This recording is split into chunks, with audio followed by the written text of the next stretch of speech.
저는 31살의 평범한 남성입니다. 저는 인터넷 게임을 하다가 지금의 아내 되는 사람을 만났습니다. 2년이 넘는 시간 동안 서로 알아가며 사랑하며 미래를 약속했고 결혼을 하였습니다. 아내는 연애 시절 거짓말이 잦은 편이었지만 본심은 여리고 순하다는 느낌을 강하게 받은 저로서는 아내를 밉게 생각할 수 없었습니다.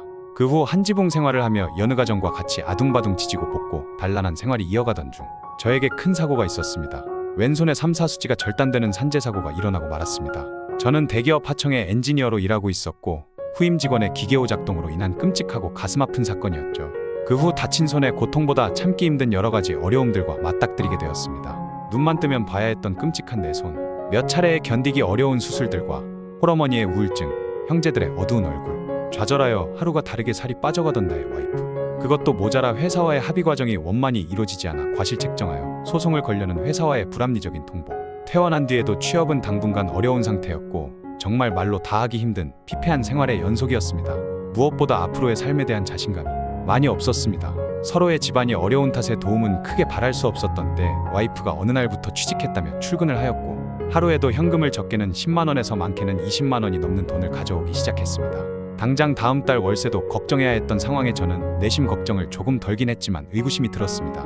도대체 무슨 일을 하기에 당일 그렇게 많은 돈을 벌어올 수 있는지에 대해서 와이프에게 물어보자 화장품 현장 판매를 다닌다며 돈 걱정 말고 재활치료에 집중하고 당분간 쉴 것을 권유하며 저의 마음을 다독여 주었습니다. 저는 그때 결심했습니다. 내가 무슨 짓을 해서라도 죽는 한이 있더라도 이 여자 하나는 책임지겠다. 병상에 누워있을 때 장애를 얻은 제게 진료 바람이 날까? 이혼을 요구받진 않을까? 당장 생계는 어떻게 할까?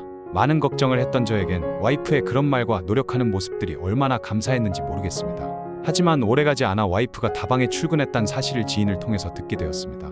지역사회이다 보니 보는 눈이 많아 숨길래야 숨길 수 없는 상황이었죠. 저는 더 크게 상심해야 했고 제 처지를 더 비관하게 되었습니다. 이게 다 내 탓이다 라는 생각이 들기도 하고 저를 속인 와이프도 원망하게 되었습니다. 그 일로 와이프와는 어찌어찌 잘 풀고 왜 다방을 나가야 했는지 그 맥락을 어느 정도는 조금은 이해할 수 있었기에 용서했습니다. 그 뒤로 오래 지나지 않아 회사와의 합의가 이루어져 형편이 어느 정도 나아지고 저는 박봉이었지만 크게 어렵지 않은 직장도 구해 다시 모든 것이 좋아질 거라 믿으며 열심히 살 것을 제 자신을 다잡고 화이팅하며 살고 있었습니다. 하지만 사건은 여기서 발생했습니다. 취직하고 2년 즈음 되어 회사에서 성실함도 인정받고 제 자리를 찾을 즈음 어느 날 갑자기 와이프가 하루 종일 연락이 되지 않았습니다. 저녁 8시 퇴근하여 집에 와도 이상한 점은 없었는데 와이프가 연락이 되질 않아 11시까지 핸드폰만 붙들고 있다가 불현듯 옛일이 떠올랐습니다. 다방에 잠시 다닐 적에 와이프에게 상식을 벗어난 집착을 보이는 손님이 있다는 얘기를 들었었습니다.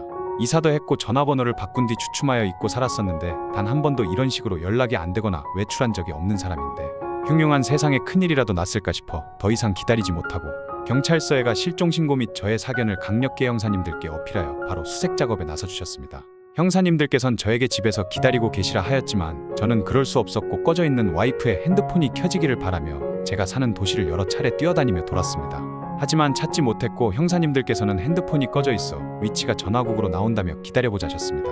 그 후 새벽 1시 20분경 핸드폰이 켜졌고 형사들과 저와 경찰서의 어마어마한 연락 횟수에 놀란 와이프가 다시 핸드폰을 껐다가 20분 후 다시 켰을 때 쉬지 않고 전화를 걸던 저와 통화가 되었습니다. 저는 일단 무사하다는 안도감도 들었지만 그와 동시에 너무 화가 났고 눈물이 났습니다.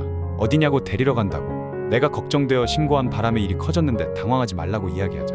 왜 신고를 했냐며 친구와 낮술을 먹고는 취해 정신을 잃어 친구가 모텔방에 데려다 놓은 것 같다며 배터리가 없다며 다시 폰을 껐습니다. 형사님에게 통화가 되었다고 말씀드리니 무슨 동 어떤 모텔 주소지에서 꺼졌다라고 알려주시며 저를 진정시켜 주셨습니다. 저는 얼른 가보자고 했으나 형사님이 저와 얘기를 하자며 담배를 같이 피우게 되었습니다. 그 내용은 모텔 주소로 찍힌 것을 보아 참고로 말씀을 드리자면 간통으로 의심될 수도 있는 상황이나 CCTV를 업장에 요구할 수도 없으며 어느 호실에 누구와 있든 그것은 범죄와는 관련이 없다고 통화가 된 상황이니 가볼 수도 없고 또 성생활은 개인 자유의 선택이라 더 이상 형사님네들은 해줄 것이 없으니 모텔 가보지도 마시고 와이프를 더 이상 놀라게 하지 말고 집에 가서 기다린 후 찬찬히 대화해볼 것을 충고해 주셨습니다. 그 순간에 참 많은 생각이 들었습니다. 허탈감도 들고 그냥 제 안에 모든 것들이 다 빠져나가는 느낌이랄까. 새벽에 저만 바라보던 많은 형사님들 앞에서 저는 죄송한 마음도 들고 정신이 없어서 일단 알겠노라고 수고 대단히 감사드린다고 헤어지고 집에 와 기다렸습니다. 와이프는 2일 동안 들어오지 않았으며 3일째 되던 날 비로소 대화를 해볼 수 있었습니다. 은행 볼일을 보려고 나갔다가 다방 다닐 때 알게 되었던 작은 사업을 하던 손님을 만나 모텔에서 술을 같이 마시고 잠들었다고 얘기하였습니다. 저는 너무 실망하고 화가 나고 이해할 수 없는 그런 와이프의 행동에 화를 참기 힘들었습니다. 뺨을 3대 정도 때렸고 그 과정에서 제 손톱에 긁혀 와이프의 얼굴에 작은 상처도 났었습니다. 와이프는 뺨을 맞고는 자신도 화가 났는지 제 화를 돋우고 적반하장으로 나오며 불륜남을 숨기기에 급급했습니다. 왜 그랬냐는 저희 네 글자 질문에 대한 답은 저와의 관계가 자신이 원하는 만큼 이루어지지 않았고 제가 술을 잘 마시질 않아 답답해서 홧김에 그런 것 같다 하였지만 끝끝내 사과는 한마디도 듣지 못하였습니다. 확 닦아놓고 말하여 관계는 달에 6번 이상 하였고 술은 선천적으로 마시질 못하지만 제 기준에는 취해서 잠이 들 정도로 가끔 마시기도 하였습니다. 그게 와이프에겐 많이 적었었나 봅니다.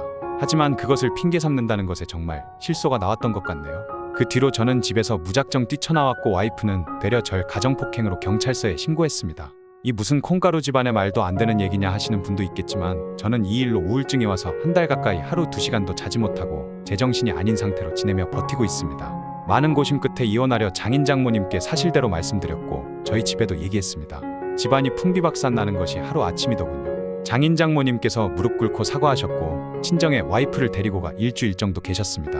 그 과정에서 저를 신고했던 와이프의 신고도 취하되었고 무슨 얘기를 어떻게 했는지 와이프의 태도가 달라져 저와 저희 식구들에게 용서를 구했습니다. 제 가족들은 살아라 살지 마라 그런 이야기하는 것을 어렵게 생각합니다.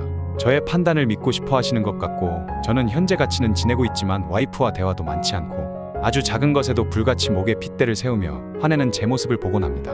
작은 연봉이었지만 어렵사리 구한 직장도 잃고 와이프의 바람은 소문이 나서 밖에 다니는 것도 창피하고 뭐래도 아무 감흥도 없이 밥 생각도 없어서 하루에 한 끼도 안 먹는 날도 있고 그러네요. 예전처럼 아내를 안기도 힘들고 가족들이 느꼈을 아픔이 미안하기만 합니다. 오늘도 꼬박밤을 새우고 스마트폰이나 만지작거리며 있네요. 그냥 뜨는 애를 보면서 난 어떻게 살아야 될까 하는 자괴감에 주절거리고 갑니다.